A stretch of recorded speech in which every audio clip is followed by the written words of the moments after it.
Assalamualaikum warahmatullahi wabarakatuh.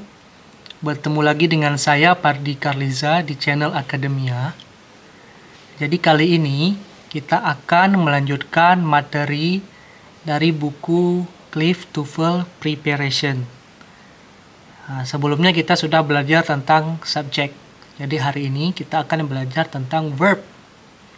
Oke, tapi sebelum kita belajar, mari sama-sama kita baca bismillah terlebih dahulu agar pelajaran kita kali ini berkah dan dirahmati oleh Allah Subhanahu wa taala. Bismillahirrahmanirrahim. Oke, apa sih itu verb? Oke. Verb adalah kata kerja dalam kalimat bahasa Inggris. Oke.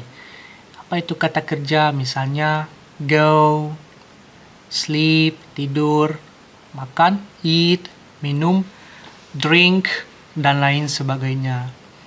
Kemudian, verb mengikuti subjek di dalam kalimat pernyataan yang pada umumnya menunjukkan perbuatan. Ya, jadi dia kalau verb itu biasanya datang sesudah subjek. Mereka kita sudah belajar itu subjek ada I, ada noun phrase, ada it and personal, kemudian ada pseudo subject yang itu there. Di sini kita buat contoh misalnya I sleep in your house. Ya, saya tidur di rumahmu. Ya, jadi I subject, sleep tidur. Jadi sleep itu verb datang sudah subjek. I dulu baru verb. Ya. Di sini adalah sleep, ya. Kemudian setiap kalimat wajib punya verb, ya. Tidak dikatakan kalimat kalau tidak ada verb. Seperti tadi ya, I sleep in your house. Saya tidur di rumah kamu. Kemudian kita lanjut ke jenis-jenis verb atau jenis-jenis kata kerja dan contoh-contohnya.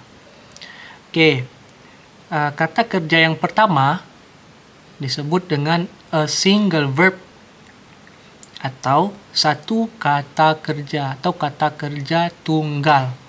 Jadi kata kerjanya cuma satu. Oke, kita ke contohnya ya. Pertama, John drives too fast. John drives too fast. John mengendarai sangat cepat. Ya. Di sini yang mana subjek dan yang mana verbnya ini? Subjeknya adalah John. Verbnya adalah drive. Jadi dia cuma satu. Too fast itu kata keterangan, sangat cepat. Jadi John mengendarai sangat cepat. Kemudian contoh yang kedua yaitu they hate spinach. Ya. They hate spinach. Mereka membenci bayam. Jadi mereka itu tidak suka bayam. Subjeknya adalah they. Kata kerjanya hate.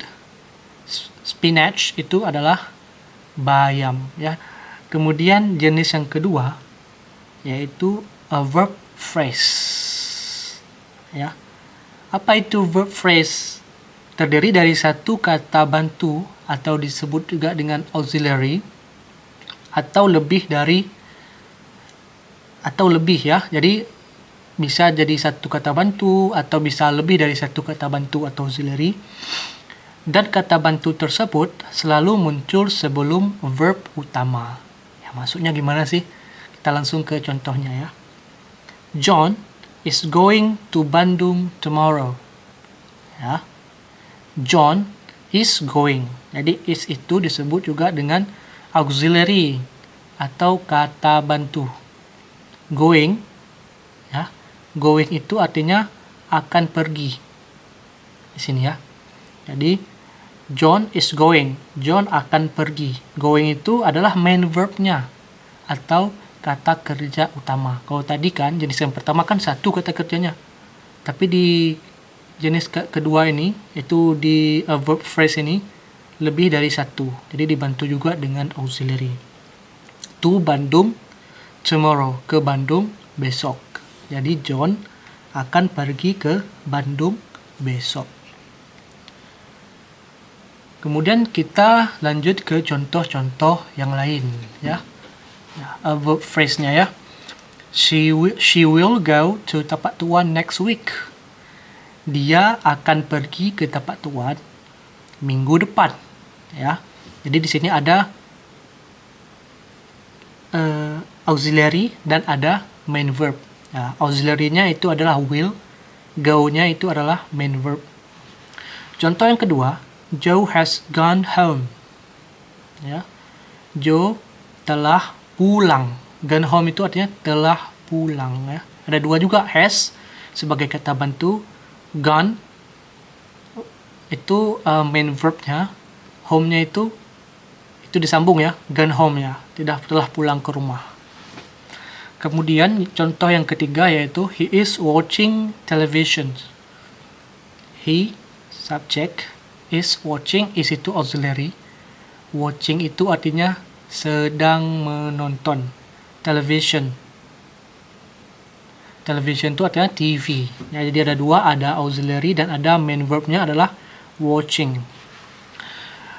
Kemudian contoh yang keempat, it was raining at 10 p.m. last night.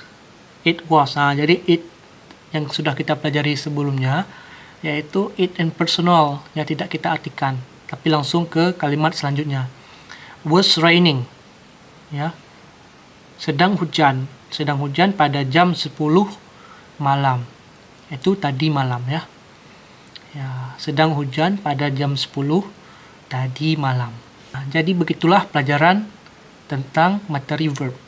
Jadi sebelum kita tutup video kita kali ini, kita akan ambil kesimpulan dulu. Apa itu verb? Verb itu adalah kata kerja dalam bahasa Inggris. Contohnya go, sleep, drink, eat, dan lain sebagainya. Biasanya verb itu selalu datang sesudah subjek. Ya. Jadi selalu muncul sesudah subjek.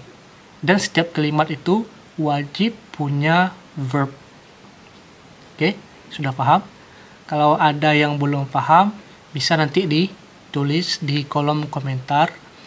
Nanti insya Allah saya jawab. Dan kalau ada teman-teman yang bisa jawab, langsung bisa dijawab teman-teman yang bertanya. Oke, kita tutup materi kita kali ini dengan membaca Alhamdulillahirrabbilalamin.